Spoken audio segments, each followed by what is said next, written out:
ભગવાનનું નામ તો લેવું પડે ને. યા દેવી સર્વભૂતેષુ વિદ્યારૂપેણ સંસ્થિતા નમસ્તસ્यै નમસ્તસ્यै નમસ્તસ્यै નમો નમઃ.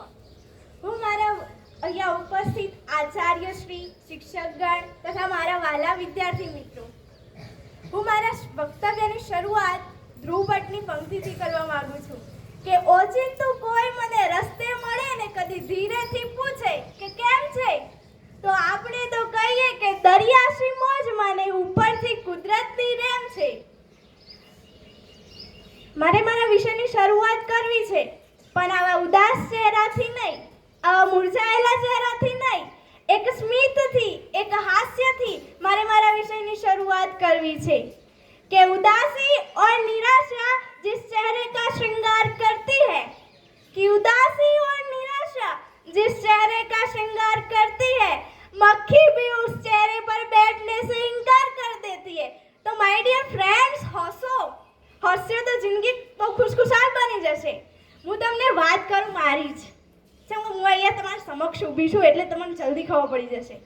એક વાત કરું મારી કે હું જઈ જ નથી સ્કૂલમાં 1 થી 5 ધોરણમાં. આ મારા પેપર છે ને એ મારા બેનપણીઓએ લખેલા છે અને એ રીતના હું આગળના વર્ગમાં મોકલવામાં આવી છે. પછી મને એમ થયું, એટલે હું તમારા જેવડી હતી ને 1 થી 5 ધોરણમાં આવડી લાઈનમાં બેસતી એ વખતની વાત કરું. એ વખત મને એક દિવસ બાલ મંદિરમાં જ જવું, જેમાં ભણવાનું કરવા આપણે ઉગા બનવું પડે, અને એક ટીવીમાં ચેનલ આવતી મોટું પતલું. જોવો છો ભાઈ તમે? જોવું મજા આવી જાય. એટલે હું એ જ જોજો કરું આખો દિવસ, મજા આવે. પછી એક દિવસ હું બાળ મંદિરમાં જઈ, એટલે હું તો મોટી, બીજા બધા નાના હોય ને. એક દિવસ એ બેનને પ્રશ્ન કર્યો. શું પ્રશ્ન હતો ખબર છે? બહુ સામાન્ય પ્રશ્ન હતો કે આપણો તાલુકો અને આપણો જિલ્લો કયો. ચાલો મને એ દિવસ આવડત નહીં, અને મારા કરતાં નાની દીકરી હતી ને આવડી ગયું. એટલે મને ખૂબ દુઃખ થયું કે મને પોતાના તાલુકા વિશે અને જિલ્લા વિશે ખબર નહીં, તો હું જીવનમાં શું કરીશ. એ દિવસે હું આવીને એટલું રડી જોરદાર. પણ એમથી મહેનત તો કરવી જ પડશે ભાઈ, કોક તો બનવું પડશે ને. ચાલો બન્યા વગર તો ચાલે નહીં. આટલામાં તમે શું કહેવાય, નવું પિક્ચર આવ્યું છે. આ પિક્ચર ઉપરથી જ વાત કરવાની છે, સરસ મજાની. છાવા જોયેલું છે? જોયું ને? બહુ મસ્ત છે, સરસ છે. એમાં કયા છે? સંભાજી ભોસલે, બરાબર ને? અને હું તમને વાત કરું તો તમે કક્કો, એબીસીડી, એકડી, ઘડિયા કે ગમે તે તમારે શાળામાં શીખવું નહીં પડે. હવે તો ગીતો જ ઘડિયાનો કક્કાનો નીકળ્યો છે, એ બધું તમને બધા વધારે ખબર હશે, બરાબર ને? હવે એક જણને ઊભું થઈને કહીએ કે ભાઈ તું ગીત ગાજે, એટલે તો ફટ લઈને ગાઈ લે છે. પણ એમ કહીએ ગીતાનો શ્લોક બોલ, તો કોઈ બોલશે નહીં? બોલે. જેમ કે આપણે એમાં ઇન્ટરેસ્ટ જ નહીં, અને જેમાં ઇન્ટરેસ્ટ ના હોય એટલે હું કામનું આપણે, બરાબર ને? તો અને બીજી વાત કરું, એ ભાઈ હવે જો ને તું મારી સામે જોયે ને એટલે સરસ લાગ્યો. આ તો મને હસાવવા માટે કહું છું. તો અને એક વાત કરું ટોપીવાળા ફેરિયાની. વાત તો સાંભળેલી બધાએ? ટોપીવાળો ફેરિયો એક દિવસ વડ નીચે બેઠો હોય છે, ટોપીઓ લઈ. વાંદર આવશે, બધા ટોપીઓ લઈને જતા રહીશું ઉપર, બરાબર ને? એટલે પેલા યુક્તિ વિચારી કે ટોપીઓ પાછી લેવી હોય તો શું કરવું પડે. તો એને વિચાર્યું કે ઓદરામાં તમે ગમે તે વસ્તુ ફેંકો ને તો એ પાછું એ તમારે જેવી એક્શન કરશે. એટલે એને ઉતારીને ટોપી નોખી, એટલે પેલા બધા વધારે પાછી નો, એટલે પેલું સમેટીને ઘેર જતો રહ્યો. પછી ખાસા 3-4 વર્ષ જોઈશું એ ટોપીવાળાને દીકરો વેચવા આવે છે. ફરી એ ગામમાં એ વડલા નીચે બેઠો હોય, હું આરામ કરતો હોય, એ જ રીતના વાનર આવીશું બધી ટોપીઓ લઈને ઝાડ ઉપર ચડી જઈશું, બરાબર ને?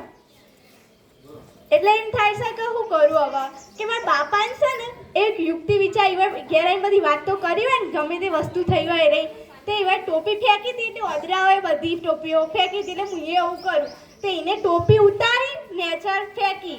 એટલે ઓદરાઓએ શું કર્યું ખબર છે? એ ટોપી એક વધી હતી ને એ લાઈન ઉપર જતા રહ્યા. એટલે પેલો વિચારવું પડી ગયું મને, તો મારા બાપાએ કીધું તું નહીં આવું કરી તું, એટલે થઈ ગયું, બરાબર ને? પણ આયરો ઓન છે ને આવું થઈ ગયું કે આમ તો નોખી ના દેવી પડે. એટલે વાનરે એવું જવાબ આવ્યો, બહુ મસ્ત જવાબ આવ્યો કે અમારા બાપાએ કહી દીધું તું કે એક વખત ભૂલ થઈ જાય પણ બીજી વખત ના થવી જોઈએ. એ જીવનમાં ભૂલથી પણ શીખવાનું ઘણું બધું, જેને તને તાર બાપાએ કીધું એવું મને કીધેલું હશે કે નહીં, તું વિચાર તો કર. એટલે આપણે દરેક વાતમાંથી શીખતા રહેવું પડે, બરાબર ને? તો હા ના પણ જવાબ તો આવતા નહીં.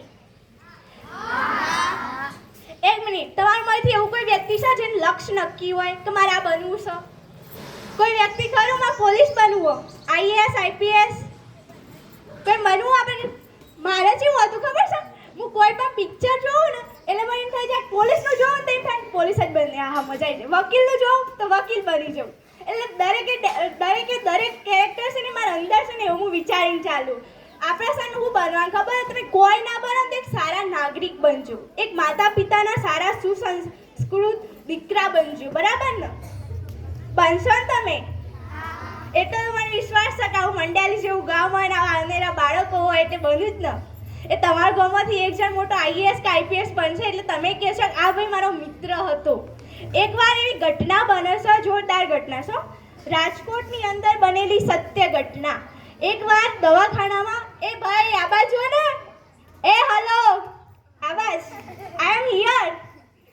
તમે ઓ માય ગોડ પિક્ચર જોયું? પાછળ ખબર શ્રી કૃષ્ણ ભગવાન સાક્ષાત એની હેલ્પ કરવા માટે આવું છું. એટલે હું અહીંયા સાક્ષાત છું તો મને જુઓ ને, તમે પાછળ ફરીને જુઓ છો, બરાબર ને?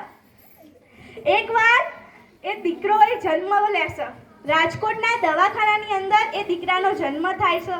એ દીકરાને તાળવું નથી, જીભ નથી, હોઠ નથી, એનું મગજ, નાનું મગજ અને મોટું મગજ બે કામ કરતા નથી. એ દીકરો અપાંગ છે. અને એ જ વખતે એ ડૉક્ટર સાહેબ છે ને એને દાદાને ઘરના વડીલને બોલાવશે, એટલે દાદાને બોલાવશે. દાદાને વાત કરીશું કે આર્યુન કશું થાય નહીં, એના કરતાં ઇન્જેક્શન આવે મારી કાઢી દે, એટલે એને પાછો જ્યોથી આવે તો ભગવાનના ઘેરથી એને પાછો રિટર્ન મોકલી દઈએ. તો દાદાએ કીધું ના, અમારે આવું નહીં કરવું, અમારાથી બનશે ને એટલી બધી વ્યવસ્થા અમે કરાવશું અને બધું એને કમ્પ્લીટ કરાવશું.